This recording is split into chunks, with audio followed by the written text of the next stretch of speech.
To all the amazing scholars, welcome to your own online sessions of SRPS in which we are covering up your English grammar portion. So dear student, as you know that you are being studying English grammar with your one and only Soumya ma'am, teacher at SRPS, and we had made this class fun and interactive. Till now, we have covered much of the topic of English grammar, starting from the sentences, phrases, clauses. Then we came to know about the letter writing format, both in informal and formal letter. We discuss about the parts of speech one by one in detail. Then we covered up the topics of many other things similarly, which are important aspect of grammar, such as vocabulary. In that we have been gone through antonyms, synonyms, and I know that you all know about this all very thoroughly. You have seen the video, you have completed your assignments, and you are much aware about these all topics. We were recently covering up the topic of tenses in detail, and now I have come again to teach you all a composition portion, which is a very important part of English paper. So dear student, today's composition topic which we are going to study is notice writing.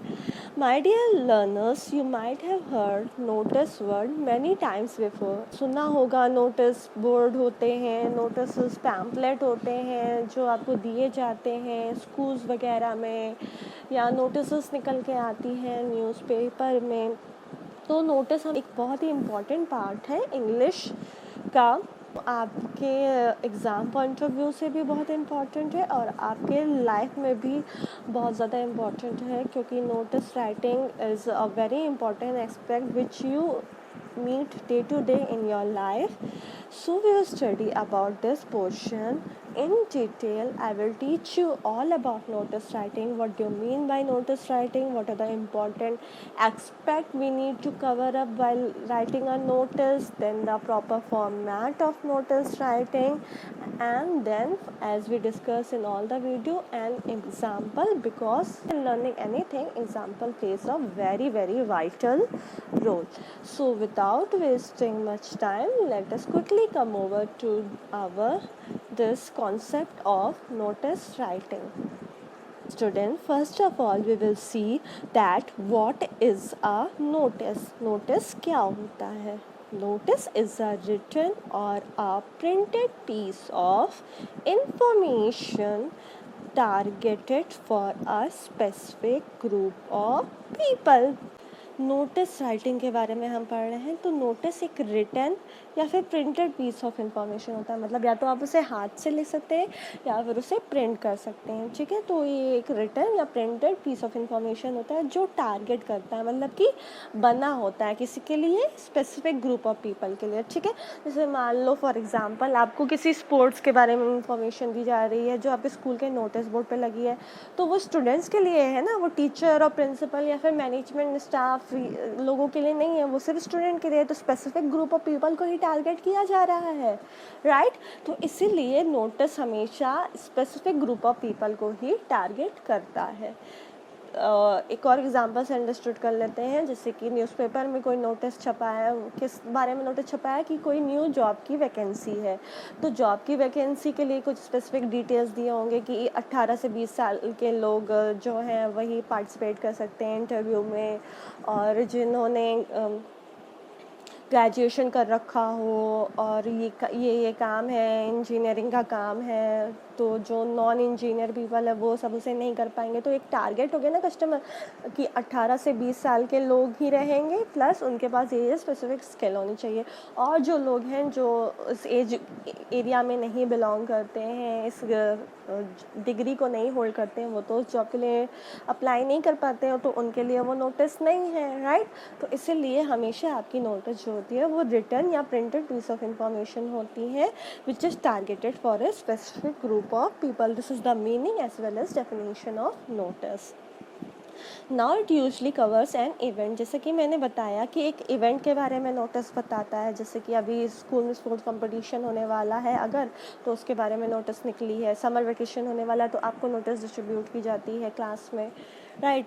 और या फिर कोई inauguration, newspaper में देखा होगा ना कि कोई शॉप वॉप खुलने वाली होती है तो बड़ा सा पेज पे डेकोरेटिव सा नोटिस आता है, तो that is for an inauguration. Then a function, कोई स्पेसिफिक फंक्शन होना हो, जैसे स्कूल में एनुअल फंक्शन होने वाला है, राइट, और भी कुछ होने वाला है, इंडिपेंडेंस डे होने वाला है, रिपब्लिक डे होने वाला है, तो एक नोटिस डाल दी जाती है नोटिस बोर्ड पे या आपको डिस्ट्रीब्यूट कर दी जाती है। तो वही होता है कि जब कोई फंक्शन होता है तो हम उसके बारे में भी नोटिस इशू करते हैं।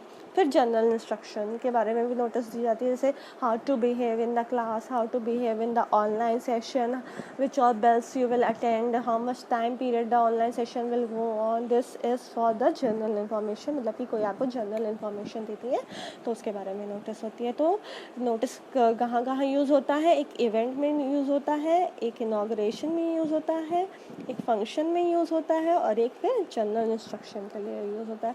सो will further proceed about the notice writing, learn something more about this topic. Let us see key points which should be remembered while writing a notice, मतलब कि कौन कौन से इंपॉर्टेंट पॉइंट्स हैं जो आपको हमेशा नोटिस राइटिंग के वक्त ध्यान रखना है। एक एक करके हम इसे देखेंगे, right. First one, the ideal length of notice is 50 words, okay, so only relevant points need to be included while writing a notice। जो मैक्सिमम लेंथ होती है अराउंड नोटिस राइटिंग की, जनरली जो लेंथ होती है वो 50 वर्ड्स की होती है। जनरली हम नोटिस को बहुत ही शॉर्ट और सिंपल लिखते हैं, जनरली हम उसको 50 वर्ड्स में ही कंक्लूड करने की कोशिश करते हैं। बट हाँ, इन केस इंफॉर्मेशन ज़्यादा है, आपको और ज़्यादा अच्छे से बतानी है, तो कभी कभी वो ज़्यादा जा सकता है, बट जनरली नोटिस हमेशा शॉर्ट एंड सिंपल होती है। तो इसलिए जो बहुत ही ज़्यादा इम्पॉर्टेंट पॉइंट है वही सिर्फ हम नोटिस में लिखते हैं। पूरी हवाई किला आपको बनाने की कोई ज़रूरत नहीं, इधर उधर की बातें को लिखने की कोई ज़रूरत नहीं है, बस इम्पॉर्टेंट टू द पॉइंट्स को ही आपको एड्रेस करना है, उसके बारे में ही लिखना है। Present the notice in proper format, very important that we write our notice in a proper format. जैसे कि मैंने आपको लेटर राइटिंग का फॉर्मेट बताया, एस्से राइटिंग का फॉर्मेट बताया, और भी ऐसे आप लोग जितने भी कंपोजिशन पार्ट पढ़ते होंगे उसमें फॉर्मेट बहुत ज़्यादा इंपॉर्टेंट है। अगर आप फॉर्मेट में नहीं लिखते हैं तो डायरेक्टली आपके मार्क्स कट हो जाते हैं। और फिर वो नोटिस राइटिंग कैसे लगेगा? अगर आपने पैराग्राफ लिख दिया तो वो तो एस्से लगने लगेगा ना, फिर उसका तो कोई मतलब ही नहीं रह जाएगा कि वो नोटिस राइटिंग है। इसीलिए हर चीज़ को लिखने के अपने सेट ऑफ रूल्स होते हैं, सेट ऑफ तरीके होते हैं। खाना हम खाते हैं तो हम हाथ से खाते हैं, राइट, कोई भी पैर से तो खाना जनरली नहीं खाता है ना। तो हमारा क्या है, एक फिक्स्ड रूल एंड रेगुलेशन है, सेट है, प्रिंसिपल्स है, एक प्रॉपर फॉर्मेट है। उसी तरीके से हर चीज़ का प्रॉपर फॉर्मेट में फॉलो करना बहुत ही ज़्यादा इम्पॉर्टेंट होता है। Try to write notice in indirect speech और पैसिव वॉइस। जनरली जो नोटिस लिखना है वो या तो इनडायरेक्ट स्पीच में लिखना है या फिर पैसिव वॉइस में लिखना है, ठीक है। अब इनडायरेक्ट स्पीच और पैसिव वॉइस के बारे में हम अपकमिंग लेक्चर्स में डिटेल में पढ़ेंगे, तो आपको ये कॉन्सेप्ट पूरी तरीके से सॉल्व हो जाएगा। अभी के लिए आप इस कॉन्सेप्ट को अवॉइड कर सकते हैं, मैं आपको इतना डिटेल में बता दूँगी, कॉन्सेप्ट बता दूँगी कि आपको इस पॉइंट को लेकर कोई कन्फ्यूजन नहीं होगा, ठीक है। तो पहले 2 पॉइंट पे अभी फोकस करिए। Don't use personal pronouns while writing a notice like I and we।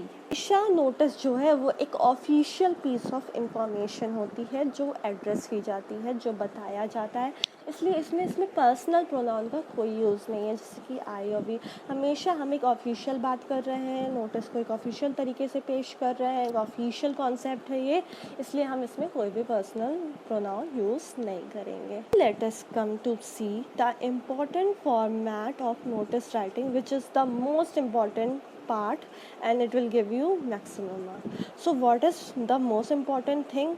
First of all, we need to consider while starting our notice is we need to make a box. जब भी हम notice लिख रहे हैं सबसे पहले दिमाग में हम ये बात गार्ड बांध के रख लेनी है कि जब भी हम नोटिस राइटिंग लिखना स्टार्ट करेंगे हमें सबसे पहले एक बॉक्स बना देना है बड़ा सा. अगर आप बॉक्स नहीं बनाते हैं तो आपके मार्क्स कट हो सकते हैं, इसलिए नोटिस हमेशा बॉक्स में लिखी जाती है. हमेशा आप एक बॉक्स बनाएंगे. बॉक्स बनाने के बाद आप सबसे ऊपर लिखेंगे नेम ऑफ द ऑर्गेनाइजेशन. अभी आपको नेम ऑफ द ऑर्गेनाइजेशन ऐसे कैसे नहीं डाल देना है. नेम ऑफ द ऑर्गेनाइजेशन मतलब कि जो इंस्टीट्यूशन जो ऑर्गेनाइजेशन आपका ये नोटिस इशू कर रहा है उसका नाम. जैसे कि आपका school Shri Ram public school आपके लिए नोटिस इशू कर रहा है, तो आपने देखा होगा जब भी आपको नोटिस मिलता है ऊपर सबसे पहले क्या नाम लिखा रहता है, स्कूल का नाम. तो आपका जब भी एक नोटिस स्टार्ट होगा उसमें सबसे पहले ऑर्गेनाइजेशन या इंस्टीट्यूशन जो भी उस नोटिस को इशू कर रहा है उसका नाम लिखा रहेगा. ठीक है. कोई कंपनी जैसे कि मैंने पहले एग्जांपल बताया था कि जॉब के लिए कैंडिडेट्स को बुलाना चाहती है तो वो कंपनी अपना नाम लिखेगी. For example HCL technology company है तो सबसे ऊपर क्या लिखा रहेगा, HCL टेक्नोलॉजीज लिमिटेड. ठीक है, बस उससे ज़्यादा और कुछ नहीं. पूरा एड्रेस हमें नहीं लिखना स्टार्ट कर देना है. हम अगर बस नाम लिख देते हैं तो वो भी काफ़ी है. ओके. हम साफ साफ ये वर्ड लिखेंगे बिल्कुल ऐसे जैसे इसमें लिखा है नोटिस, कैपिटल में NOTICE, ताकि लोगों को पता चले कि ये जो वो पढ़ रहे हैं वो एक नोटिस है. उसके बाद आप आ जाइए लेफ़्ट हैंड साइड पे. Name of the organization notice तो आपको बीचों बीच में लिखना है. उसके बाद आप आएंगे थर्ड लाइन में लेफ़्ट साइड में जहाँ पे आप लिखेंगे डेट ऑफ द नोटिस, मतलब कि पूरी डेट जिस दिन ये नोटिस इशू किया जा रहा है. फॉर एग्ज़ाम्पल 1 अगस्त 2020. ठीक है. कुछ भी डेट जो भी आपका है वो आप क्लियरली लिख देंगे. उसके बाद आप फिर से कहाँ पे आ जाएंगे, सेंटर में आ जाएंगे फोर्थ लाइन में अपनी पे आप लिखेंगे टाइटल या हेडिंग, मतलब कि आपका जो नोटिस है वो किस बारे में है. आपने देखा होगा जब समर वेकेशन के लिए नोटिस आता है तो ऊपर समर वेकेशन लिखा रहता है. ठीक है. जॉब एप्लीकेशन के लिए बुलाया जा रहा है तो जॉब वैकेंसी लिखा रहेगा. बस छोटा सा 2 वर्ड में 3 वर्ड में 4 वर्ड में, बस मैक्सिमम से मैक्सिमम. उससे ज़्यादा बड़ा आपका कोई भी नोटिस में चीज़ें नहीं होती, क्योंकि हम यहाँ पे अननेसेसरी इन्फॉर्मेशन नहीं ऐड करते हैं. जैसे मैंने आपको पहले बताया टाइटल जो हमेशा होता है वो 4-5 वर्ड्स में मैक्सिमम से मैक्सिमम जाएगा. और उसके बाद हम स्टार्ट कर देंगे फिर से लेफ़्ट हैंड साइड से बॉडी. जैसे कि बॉडी होता है ऐसे में होता है, आपका लेटर राइटिंग में बॉडी होता है, हर चीज़ में बॉडी होती है. तो बॉडी में क्या होता है, बॉडी में बस सर डिटेलिंग की जाएगी कि पर्टिकुलरली चीज़ है क्या जिस बारे में आपको बताया जा रहा है. ठीक है. समर वेकेशन का आया है तो आपको होमवर्क दिया जाता है तो होमवर्क मेंशन किया जाता है ना कि इस सब्जेक्ट में ये होमवर्क है, सब्जेक्ट में ये होमवर्क है, ये चैप्टर लर्न करना है, यहाँ से यहाँ तक लर्न करना है. ठीक है. वैसे ही बॉडी में मिनिमम वर्ड्स में अपनी बातों को लिख देंगे. बॉडी के बाद 1 लाइन लीव करके लेफ़्ट साइड ही आपको अपना सिग्नेचर करना है, अपना फुल नेम लिखना है और उसके बाद डेजिग्नेशन लिखना है. डेजिग्नेशन मतलब पोस्ट. फॉर एग्जांपल अगर स्कूल कैप्टन नोटिस इशू कर रहा है तो अपना सिग्नेचर करेगा, नेम लिखेगा और डेजिग्नेशन मतलब लिखेगा school captain. Principal sir issue कर रहे हैं तो अपना sign, name and then last में प्रिंसिपल. तो ये है आपका पूरा फॉर्मेट. Remember the format. कहाँ कहाँ आपको मार्क्स मिलते हैं, आपके बॉक्स मेकिंग में आपको मार्क्स मिलते हैं नोटिस राइटिंग के वक्त. उसके बाद आपको करेक्टली जो है नेम ऑफ द ऑर्गेनाइजेशन लिखना रहता है. इसके बाद आपको मार्क्स मिलते हैं आपके नोटिस राइटिंग वर्ड को सही सही लिखने के लिए. That you get marks on date of notice which is written on the left hand side. Remember this. उसके बाद again you will come at the middle of the box and there you will write title और headline in shortest form.